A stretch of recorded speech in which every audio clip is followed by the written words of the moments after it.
What is good, guys? Charles and Team COG coming at you guys here with another video. This video, of course, is going to talk about my favorite TCG exclusive archetype and my opinions of it, and like the overall kind of just a discussion about it. This is not a deck profile. However, feel free down in the comment section down below to put in your ideas and input if you guys are experienced with this deck as well. I'd also like to go ahead and give a huge shout out to our sponsors, which is linked in the description. Also, if you guys want to join the crusade, hit that join button down there and become part of a cause. Let's get to the holy meta and let's, give it to them. But before I continue on, guys, we still have these 3D printed Equimax Field Centers. They're beautiful. Link is in the description below. We only have a limited quantity of them, so please get them. As soon as we get these done, I can start making other ones, such as, here's kind of a quick example. I did a custom one here of 6 Sebrai Shien. This is like in development. It's a little too thick for my liking, but I'm still working out some of the things. We also have a Dingritsu Dingy Boy that could potentially be our next one. But go ahead and get down and go ahead and get those Equimax Field Centers, so then we can start production on the next one. So without further ado, guys, let's just get on into the video. So for this video, my favorite TCG exclusive for a little bit was Vendreads, but turned out not to be. I always did like Noble Knights, Cosmos. I've always kind of liked them all, but for once, Konami finally released a TCG exclusive that I was all head for. I was like, wow, I like the playstyle of it. It's really cool, and that is, of course, Dream Mirror. So for you guys who don't know, this deck came out in Rising Rampage. It only got 2 waves of support, which is quite strange considering like decks can only get 3 waves, or if you're Noble Knights, you'll get like 6 waves and still not be very good. But yeah, so we'll go ahead and jump into this. This is not the deck profile, by the way. This is just a discussion of the cards, what they need, everything like that. So to go ahead and touch base with it, Dream Mirrors have this gimmick to where they tag out into the opposite attribute only if you have the corresponding field spell in a field spell zone. So do keep that in mind. So that is actually one of the flaws of the deck, in my opinion. The deck requires too much to get going. So you have to open the right Dream Mirror card, you have to open the right field spell, and then in conjunction with that, you have to open, yeah, that's right, 2 things. You have to open the right Dream Mirror, then you have to open the right field spell. And that alone is like a list full of problems, because if you don't see a field spell, you can't play. If you don't see a monster that's like Ikelos or anything like that, you really can't play either. So this deck did kind of receive some support in Toon Chaos. I'll touch base on that as well, but for the most part, this deck's lore is based off of, like, I think it's the dream god Aneros or something like that in Greek mythology, and Ikelos and stuff like that is the children. I'm not totally in depth with the lore of the deck yet. Give me time. I love lore. So without further ado, we'll go ahead and jump into it. So we have 3 right here of the sprites. So the gimmick of the deck is there's a light and dark attribute. Mara here, like, the deck has almost everything it needs. It just needs 1 card to kind of bring it together. The deck just has Sprite here. Sprite is what kind of searches any Dreamer card. She uses the Rhoda, and then Mara has the ability to special from hand. But they all so in order for the white one to work, you need the dark field spell. That's the only time you can tag out. And all these tag out effects are quick effects. You tribute them for cost to special another copy of them from the deck, which is very powerful in its sense. However, the deck, it loses to 2 of the most prominent cards within Yu-Gi-Oh!, which is Ash Blossom and Joyous Spring and Call by the Grave. So it really makes this deck super fragile, and there are certain cards within the deck that Konami produced that could have solved that, and that would still not make this deck utterly busted, but allow the deck to have more playability. But yep, so that's pretty much, these are the sprites. Mara is Ikelos is one of the best ones. Then you have like the 2 Fiend, or excuse me, the 2 Friend, the 1 Fiend. I really predicted Friend. When I did my profile way back, I was like, Friend is needed. Like, we need to have something to Monster Reborn from the graveyard and something to summon from the deck. And we got Friend, which summoned from the deck, but Foe just kind of sucks. I'm not gonna lie. It doesn't really, like, attacking directly is not that prominent. It doesn't really come up. If this summoned from the deck instead, like, you tributed it, summoned this, and this brought out another one from the deck, it would be better. But like I predicted, I called the Friend, so we got the good dog here. So yeah, another problem with this is you have to, like, the deck kind of like does like a linear circle, is you beam cards out from the deck, but while your only way to outside of normal summoning is using the Mara to special from the hand. So yeah, again, we have like the Sprite and the Mara. They're very good, so they both coincide with each other very well. However, you get down to the friend and the foe, they both kind of like, friend is phenomenal, but foe's not too good, which makes, you know, if you want to play the correct amount, you have to play more bad cards in your deck. Another problem that Konami gave us. Then we just have the Knight guy here. The Knight's really good. Not this Knight, but the Black Knight here, the Dark Knight. He rises. Thumbs up if you get that pun. But so again, like Morpheus here, this guy is like your best card outside of the Sprite, because he's a Dark Destroyer on summon. And then this guy here, the White Knight, he is not very good at all. I've always played him at, you know, only played him at 3 when these were the only cards we had. But he's definitely, you cut him down, and like in my opinion, like this is like one of the best cards like the deck has. So you really should never play less than 2 of these guys. But if you're going to play 2 of these, you have to play 2 of these, because you have to be able to tag out, because the tagging out allows you to push for aggressive damage and dodge certain effects. But this guy right here just practically protects your Dream Mirrors from destruction. And though that is good, that's not the best it could be. If this guy just, you know, said your opponent cannot respond to you activating effects of your Dream Mirrors that are face up on the field, that would be better. It'd still be fair. They could still get hit by Called By, but Konami knows what they're doing, I guess. I really don't. But so that is it for the Dream Mirror monsters. And like I said, most common builds now are only playing like 1 of each of these, and I think this is incorrect. I think that you must, Black Knight is one of the best cards in the deck, so you need to optimize on having access to multiple of him, but maybe not 3, like I said. And again, 1 card short, foe just needed to summon from the deck, and it would be 10 times better. But moving on, for the last card, we'll talk about this, is Chaos Daedalus. This is the card that came out in Toon Chaos. This card should be, but it's not. So like, it's good for the strategy. If you guys don't know what this does, it pops cards up to the number of field spells on the field, and then your opponent cannot target light and dark monsters you control for card effects, I believe. And then, yeah, so the problem with this guy is it doesn't do enough.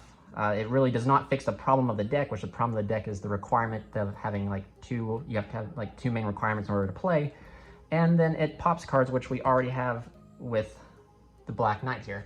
And again, as a 1-of, I think so, because, you know, like, you don't, like, you have to have graveyard set up. But again, you go through your graveyard setup pretty well. Like in the first turn, you can have a very good setup with the Sprite. And then you can summon this. But this guy is not a quick effect, I believe. He's just kind of, he's a worse but better Dark Knight in a sense. His summoning conditions are easier. He doesn't have to be summoned off a Dream Mirror to pop cards.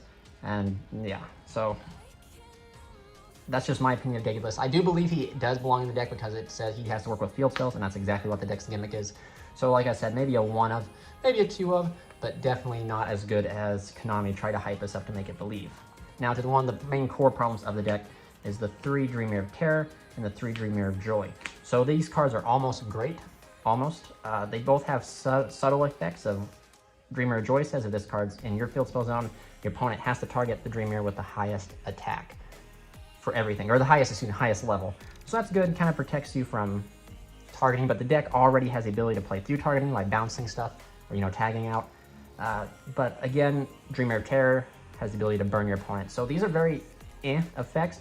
And the last effect is actually like really good. It allows you to, during the end phase, you can banish these guys to set another one from the deck. So it allows you to get access to, that's really good on Konami's part. That's really good card design. It allows you to trade out each one, and you can practically set up play with Fantasy, which allows you to banish a card through that play. The only problem is these guys don't do enough when activated. So like if Joy just said like on activation, add a Dream Mirror spell trap. There you go. Dream Mirror of Terror, if you add, once you activate it, add one from your graveyard to your hand, you know, or add one from your graveyard or banish to your hand. Just some sort of recurability would give this deck a ton to go, like, would be remarkable. So in my opinion, and that's bad thing is they're a necessity, so you have to max out on like playing 3 of each. So again, they could be better, but they also could be worse. And then finally, for like one of the best printed cards we ever got is the Dream Mirror Phantasms. I'm going through saying 3 of this, 3 of that, like I'm doing a deck profile, and I'm not. I gotta remember that. Phantasms is really good. However, again, the Rhoda effect is extremely good, but then the second effect of losing 500, or, you know, losing 500, gaining 500, that is nice considering the fact that your biggest main deck monster is in fact the Black Knight at 28, and then on the Urk King, he is he's your biggest monster.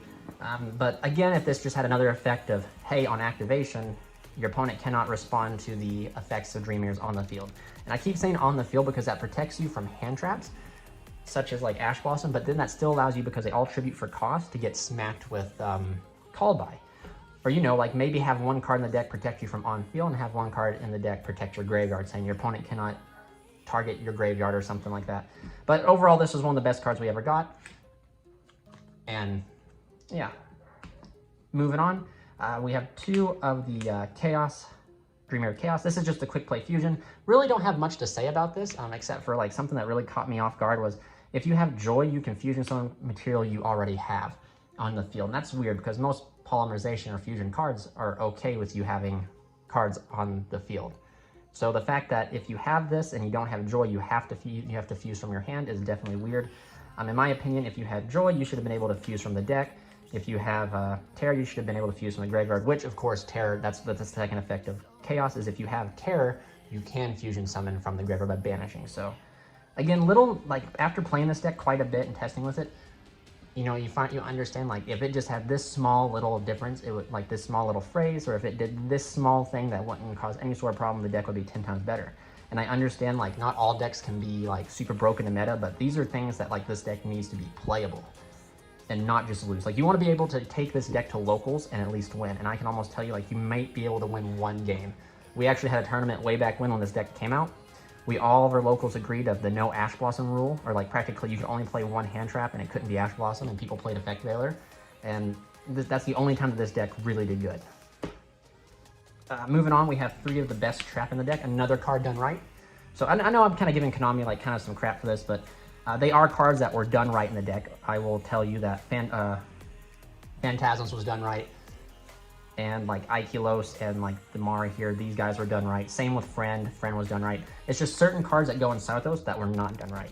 So for you guys who don't know, this card just allows you to set or activate both field spells. You activate one field spell in your zone and one in your opponent's zone. So this is really good because all Dream Mirrors only have the effect that say as long as it's in a field spell zone. Doesn't have to be yours, can be your opponent's. And when you have both field spells out, you get the effects. That's when you start snowballing with the deck. But most of the time, you got to kind of wait for your opponent to activate a field spell so then you can do yours, so they can't activate another one on top of it. But for the last two cards, we have the last two trap cards to talk about. Fantasy and Honormancy. This is essentially the counter trap. This card is really good because it just requires a field spell. So even if you don't draw a good monster or a monster at all, as long as you have like Joy or Terror, or heck, even Hypnagogia and Honormancy, you still have a Solemn Judgment or a Spell and Trap Negation, which is really good. Dream Mirror Fantasy is actually one of the best traps I've ever seen because it just shuffles back two of your banished Dream Mirror Joy, or one of your Dream Mirror Terror and one of your Dream Mirror Joy, and banishes a card for non-targeting removal for free for just the deck doing what it does. And you could always set this up turn one. It also has a little cliche effect to banish itself to protect a Dream Mirror card from being destroyed by battle or card effect, I believe. So these cards, believe it or not, out of this entire deck, the traps were done right. I think the traps were done great. And then finally we have one Urkling. This card is actually really good. I actually wholeheartedly believe like this guy is another one of the cards that were done right. However, this guy should have had more of an effect. So like this guy counts as both light and dark. That's the chaos in it, and that has to do with the field spells. So like this guy will always have the ability to, whichever field spell you have, is use their effects. But this guy should have had like the ability of, while this card's on the field, this card, this is like the god. This is essentially an Eros. He's like the god of the dream. So in my opinion, he should have been like, while this card's on the field, this card counts as Dream Mirror Terror and Dream Mirror Joy. So immediately you get this guy out, and then you can just start doing your effects without having them out on the field. But again, for what this card does, it's not bad at all. This card essentially just says that when you tribute a monster, or if another monster you control is tributed except in the stamina, target one card on the field, destroy it. So you combo that off with the Black Knight. The Black Knight pops a card, tribute, tag out for the White Knight. Urkling pops a card. This White Knight effects can only, he can't be destroyed. And then if this card in the owner possession is destroyed by an opponent's card, you can special summon one Dream Mirror. So the problem that a lot of the Dream Mirrors have is they have to be special summoned by Dream Mirror cards. So like when he gets destroyed, you can special summon out the Sprite, get a search, and then if you have you can search for. This is a kind of a cool little play to kind of show you guys real quick. This gets destroyed, float out Sprite. Sprite will add the Dark Knight, and if you have the appropriate field spell, you can then tag out the Sprite, for the Mara, then the Mara will beam down the Black Knight from your hand, Black Knight, pop a card. So like that's like, you know, some cool interaction. But I assure you that if this guy is not called by the grave or ashed, or excuse me, if this guy's not called by the grave, she will either get ashed on summon, or when you chain the tag out, she'll get called by the grave and you're just kind of sitting there. So again, the deck just really needs a card. It needs another starter, in my opinion, another starter monster card. It needs a starter and it needs something else to kind of protect its plays. You know, something that's not too broken, but something that's good enough. So this deck should come out in the OCG soon, so hopefully the OCG can correct this. So again, thank you guys so much for coming. Please remember to like, comment, and subscribe. Also, by all means, guys, if you haven't, like I said, get your Equimax Field Center 3D printed. Like once we get those all sold out, we can start on a new batch and a new design. And again, if you guys like the video, please like and comment and subscribe. I think I already said that. For the most part, comment down below also like your favorite TCG exclusive. I want to know that. Let me know what you guys like. What's your favorite one? So yeah, Charleston Team COG signing out. My heart rages around like an ocean in